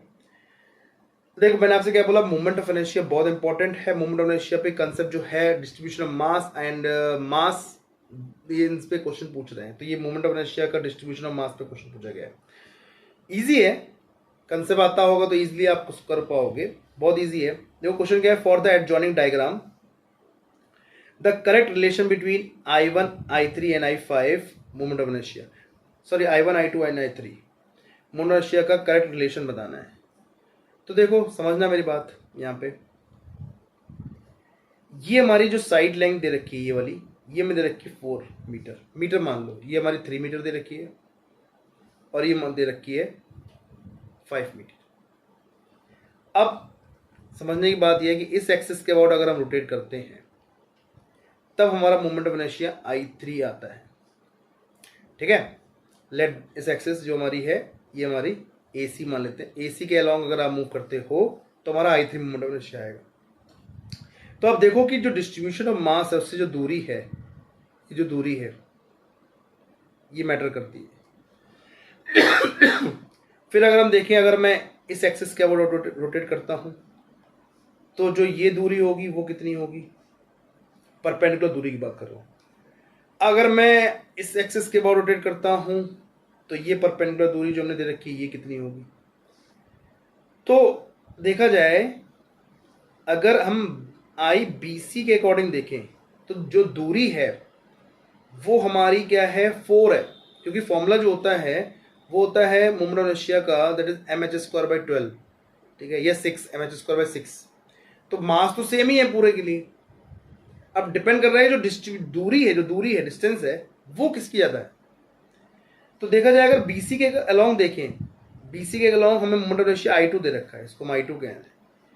तो हमारी जो दूरी है वो 4 के हिसाब से है। कैसे है, 4 के हिसाब से, देखो 4 के हिसाब से दूरी है। ठीक है, ये BC जो रोटेट कर रहा है उससे दूरी कितनी है, 4 A की। सिमिलरली अगर हम देखें, किसकी देखें हम, पहले I1 की देखो, I1 means IAB, that is I1, उससे दूरी कितनी है, दैट इज 3। जो मास दूर है वो कितना दूर है, 3 डिस्टेंस दूर है।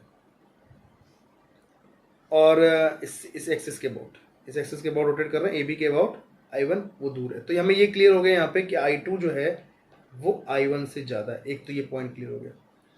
अगर हम AC के अलॉन्ग देखें, दैट इज I3 के अलॉन्ग देखें, तो सबसे कम I3 के अलॉन्ग है, दैट इज AC के along,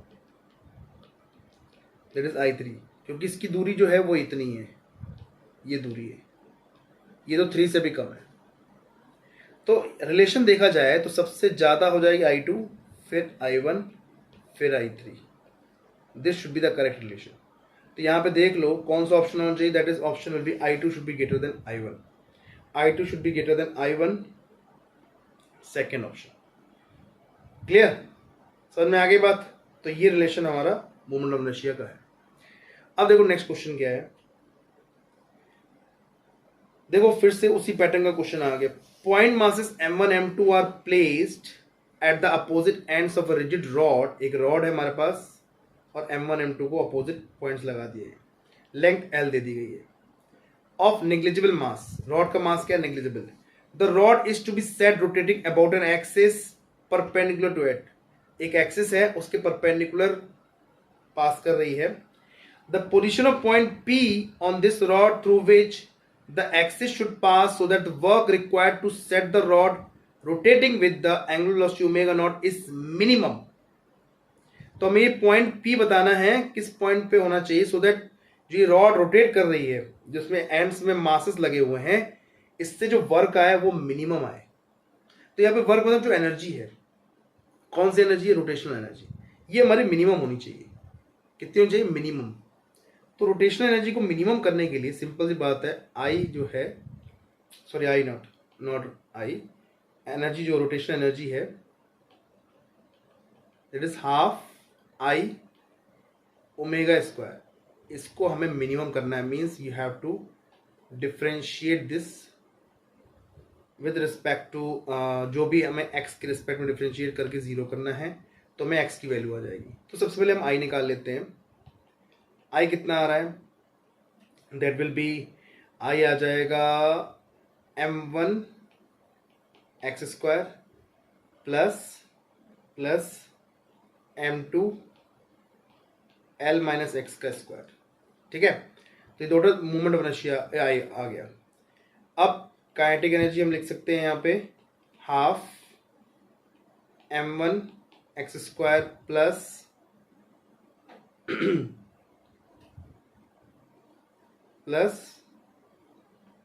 m2 l minus x का स्क्वायर इंटू ओमेगा स्क्वायर। इसको डिफ्रेंशिएट करो, थोड़ा सिंप्लीफाई करके डिफ्रेंशिएट करो। सिंप्लीफाई करो कैसे, हाफ कॉमन ले लो और m1 x square plus m2 bracket open l square plus x square minus 2lx into omega square. Differentiate करोगे तो क्या आएगा, 2m1x plus 2m2x minus 2l। ठीक है, that should be equal to 0। ठीक है, यहाँ तक क्लियर। कैलकुलेशन देख लेना बेटा, 2m1x plus 2m2l minus x minus करके देख लेना चाहिए, सिंप्लीफाई करना है इसको। Just find out the value of l। 2 सब गया तो l और multiply this is m2 also, तो m2 into l divided by m1 plus m2, ये आ गया x की वैल्यू। x की वैल्यू आ गई m2 into l divided by m1 plus m2। कोई ऑप्शन दिख रहा है हमें? Yes, it's a second option, m2 into l divide by m1 plus m2। ठीक है, ये हमारा आ गया सेकेंड ऑप्शन। कंसेप्ट क्या था, काइनेटिक एनर्जी निकालनी थी और उसको x के रिस्पेक्ट डिफरेंशिएट करना था और डिफरेंशिएट करके इक्वल टू 0 करना था और उसके बाद आपको x की वैल्यू निकालनी थी। क्लियर, ये कंसेप्ट था। अच्छा, ये पैटर्न बहुत इंपॉर्टेंट, मोमेंट ऑफ इनर्शिया पूछा गया है, जेई में भी पूछा गया है, नीट में भी पूछा गया है, बहुत पूछते हैं। ठीक है, तो यहाँ पे समझ लेना करना क्या है, कैसे है। 3 identical spherical shell each of mass m radius r are placed as shown the figure. Consider an axis xx which is touching the two shells and passing through diameter of third shell. So moment of inertia of the system consisting of these 3 spherical shell about x axis. तो एक तो diameter से पास कर रहा है एक shell से और दो को टच कर रहा है। तो डायमीटर से पास कर रहा है का क्या मतलब हुआ, ऐसे पास कर रहा है एक को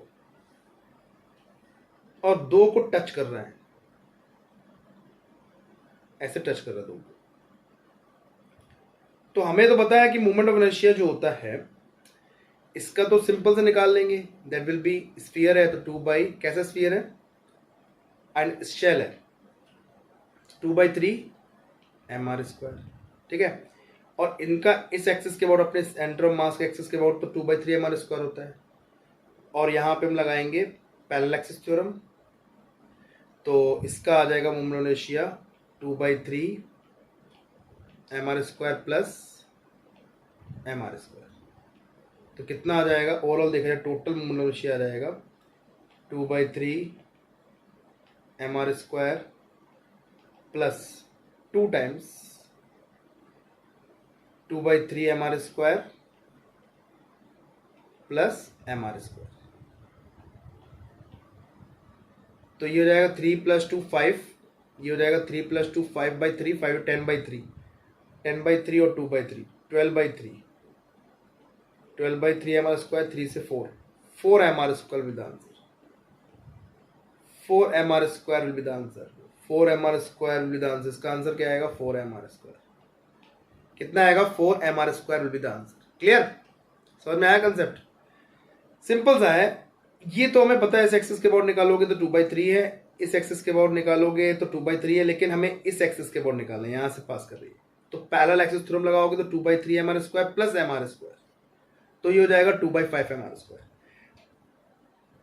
नहीं 5/3 mr²। तो ये 5/3 एक का है, इसका भी निकाल लो, 2 से मल्टीप्लाई कर दो 10/3 आ जाएगा, और 10/3 प्लस 2/3 का 12/3 आएगा, तो 4/mr²। ठीक है, तो 4/3 12 मतलब 4 mr² फाइनल आंसर है। ये हमारा इंपॉर्टेंट क्वेश्चन है। और लास्ट क्वेश्चन है, क्वेश्चन क्या देखिए, a mass m moves in a circle on a smooth horizontal plane with velocity v0 at a radius r0। Radius हमें r0 दे रखी है और v0 से घूम रहा था particle. The mass m is attached to a string, यहाँ पे एक स्ट्रिंग नीचे मास m लटका दिया गया, which passes through a smooth hole in the plane as shown figure. The tension in the string, इस स्ट्रिंग में जो टेंशन आएगी is increased gradually and finally m moves in a circle, ये धीमे धीमे इस सर्कल में मूव कर रहा है और रेडियस r/2 हो गई। r रेडियस से मूव कर रहा था, धीमे धीमे नीचे आता गया, टेंशन बढ़ती गई, रेडियस कम होती गई, रेडियस कम होती गई। तो पूछा गया है final value of the kinetic energy क्या होगी, मतलब आपको v निकालना है। तो सिंपल सी बात है, एक बात बताओ, यहाँ पे तो यहाँ पे कोई एक्सटर्नल टॉर्क लग रहा है क्या? एक्सटर्नल टॉर्क, अगर इसको एज अ सिस्टम बना लिया जाए, कोई बाहर से कोई एक्सटर्नल टॉर्क लग रहा हो? नहीं लग रहा है। तो यहाँ पे हम क्या करने वाले हैं, कंजर्वेशन ऑफ एंगुलर मोमेंटम। समझ लो, इस दिमाग में डाल लो इस चीज को। तो कंजर्वेशन ऑफ एंगुलर मोमेंटम लगाएंगे तो m पहले v0 रेडियस r, बाद में क्या हो जाएगा, मास तो वही रहेगा m, वेलोसिटी हमें निकालनी है, रेडियस क्या हो जाएगी r0/2, दैट इज r0 है। तो r0 गया, mm गया, तो वेलोसिटी v जो हो जाएगी वो 2 टाइम्स v0 हो जाएगी। कितनी हो जाएगी? 2 टाइम्स v0। तो फाइनल वैल्यू काइनेटिक एनर्जी कितनी हो गई? हाफ m 2 v0 का स्क्वायर। तो इसको सिंप्लीफाई करेंगे तो 2 का स्क्वायर 4, 4 से ये हो जाएगी 2m v0 स्क्वायर। कितनी हो जाएगी? 2m v0 square. That's the first option, खत्म। क्लियर? कोई एक्सटर्नल टॉर्क नहीं था, धीमे धीमे टेंशन हमारी क्या हो रही थी, ग्रेजुअली हम बढ़ाते जा रहे थे टेंशन। टेंशन बढ़ाओगे तो सेंट्रीपिटल फोर्स बढ़ता जाएगा, तो सेंट्रीपिटल फोर्स जो उसको रोटेट करवा रहा है, पर एंगुलर मोमेंटम एक्सटर्नल टॉर्क लग नहीं रहा है, जिसकी वजह से हम एंगुलर मोमेंटम को कंजर्व कर रहे हैं। ठीक है, यहाँ तक क्लियर? समझ में आ गया कंसेप्ट? अब नेक्स्ट सेशन में हम मिलेंगे, जिसमें हम डिस्कस करेंगे और भी अच्छे क्वेश्चन।